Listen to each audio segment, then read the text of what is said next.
नाम है the lover. इस मूवी को 1992 में रिलीज किया गया था। ये मूवी बहुत से एडल्ट सीन से भरी हुई है और इसी वजह से ये मूवी काफी देशों में बैन भी है। अगर आपकी एज 18 साल से ऊपर है तभी आप इस वीडियो को देखें, नहीं तो आप इस वीडियो को लीव कर सकते हैं। तो चलिए इस मूवी को शुरू करते हैं। मूवी के स्टार्टिंग में हम जेन नाम की एक लड़की को देखते हैं जो कि 15 साल की होती है। जेन बोट की मदद से अपने गाँव वापस आती है क्योंकि उसके स्कूल की वेकेशन चल रही थी। इस गाँव में उसकी फैमिली रहती है। इसी गाँव में उसकी माँ एक स्कूल में टीचर है।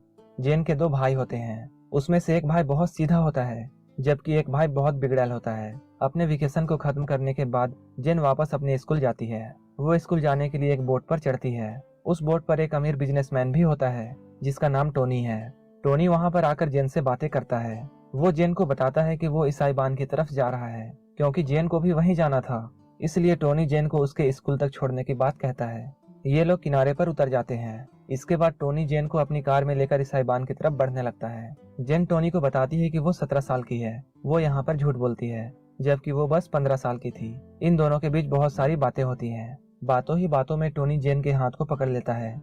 जेन इस पर कुछ भी रिएक्ट नहीं करती है क्योंकि जेन को भी टोनी पसंद आने लगा था। टोनी उसे हॉस्टल के पास छोड़कर चला जाता है। अगले दिन जब जेन स्कूल जा रही होती है वो टोनी की कार को स्कूल के बाहर देखती है जो कि उसे देखने के लिए आया था। जेन टोनी को देखकर समझ जाती है कि टोनी उससे प्यार करने लगा है।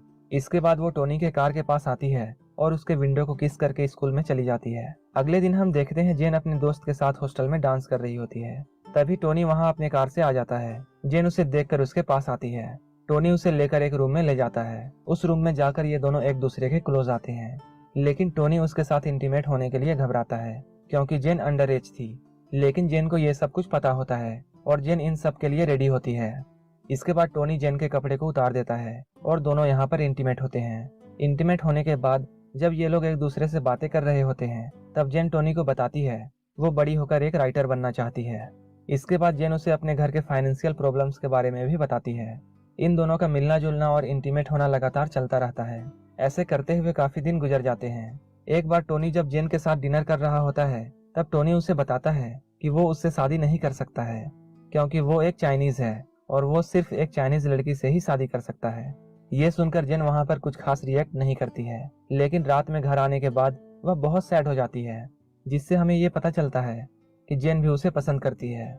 ये सब जानने के बाद भी जेन उसके साथ इंटीमेट हुआ करती थी। टोनी उसे अक्सर अपने रूम में लाता था और उसके साथ इंटीमेट होता था। ऐसा करते करते काफी दिन बीत जाते हैं। अब जेन के लिए टोनी का प्यार और भी ज्यादा बढ़ने लगता है। एक बार जेन फिर से अपने गांव वेकेशन में वापस आती है तब टोनी उसे छोड़ने के लिए आता है। जेन की माँ भी टोनी को देखती है। कुछ दिन पहले जेन की माँ को जेन के हॉस्टल से एक लेटर आया था कि जेन वहां पर 2-3 दिन तक नहीं थी। इसी बात को लेकर उसकी माँ को जेन पर शक होने लगता है कि टोनी और जेन का अफेयर चल रहा है। जेन की माँ जब उससे इस बारे में पूछती है तब जेन उससे कहती है उसका किसी के साथ अफेयर नहीं चल रहा है, टोनी बस उसका दोस्त है। वो अपनी माँ को टोनी के फैमिली के बारे में भी बताती है। वो बहुत ही ज्यादा अमीर घराने से है। जेन की इन बातों को सुनकर जेन की माँ को लालच आ जाता है और वो जेन से कहती है वो टोनी से कुछ पैसे मांगे क्योंकि इन लोगों को काफी ज्यादा फाइनेंशियल प्रॉब्लम है। इसके बाद टोनी, जेन और उसकी फैमिली साथ में डिनर के लिए एक होटल में जाते हैं। वहां पर टोनी इन लोगों को अपनी फैमिली के बारे में बताता है, लेकिन जेन की फैमिली में से कोई भी टोनी की बात पर ध्यान नहीं दे रहा था क्योंकि वो लोग पहली बार इतने अच्छे होटल में खाना खा रहे थे। उन लोगों का सारा ध्यान सिर्फ खाने पर होता है। वहां पर टोनी को जेन की फैमिली पर बहुत गुस्सा आता है। यहाँ पर टोनी समझ जाता है कि उन लोगों को सिर्फ पैसों की ही फिक्र है। डिनर के बाद टोनी फिर से जेन को रूम में ले जाता है और गुस्से से वायलेंट होकर जेन के साथ इंटीमेट होता है।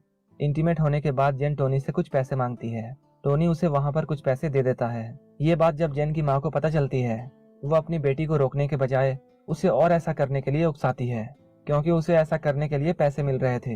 कुछ दिन ऐसे ही बीत जाते हैं, लेकिन अब जेन को अपनी आगे की पढ़ाई पूरी करने के लिए फ्रांस जाना होता है। वो टोनी को इसके बारे में बताती है। टोनी ये बात जानकर अपनी माँ की रिंग उसे गिफ्ट करता है। इस सीन को देखकर हमें ऐसा लगता है जैसे अब टोनी जेन से प्यार करने लगा है। इसके बाद टोनी अपने फादर के पास जाता है और वहां जाकर वो जेन के बारे में बताता है। वो कहता है वो उससे शादी करना चाहता है, लेकिन उसके फादर इस शादी के लिए इनकार कर देते हैं क्योंकि जेन चाइनीज नहीं थी।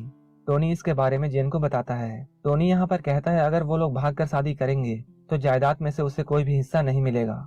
ये सुनकर जेन उससे कहती है वो उससे प्यार नहीं करती है।